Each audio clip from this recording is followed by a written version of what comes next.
मुकाबला, अब होगा टाइट मुकाबला। हम इस रोड पे, वो उस रोड पे, देखते रहे बराह रास्त पे, देखते ना भूले स्टार न्यूज पे।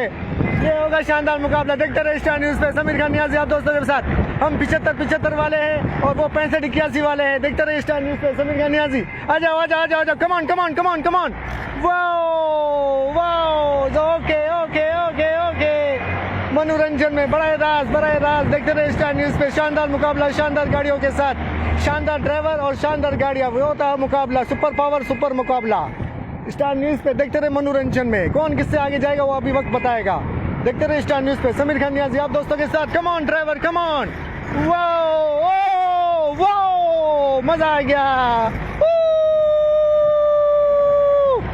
ये देखो, ये वाइड मुकाबला चल रहा है इस वक्त। G7 के बाद दूसरा बड़ा मुकाबला देखा जा रहा है इस टाइम पे के टॉप 10 मुकाबले के अंदर। Top 10 Abdullah, the best Abdullah, the best driver, nice to गाड़ी। सुंदर मुकाबला, सुंदर गाड़ियों के साथ। देखते रहे मनोरंजन। वाह, आ जाओ आ जाओ आ जाओ आ जाओ आ जाओ, देखते रहे स्टार न्यूज।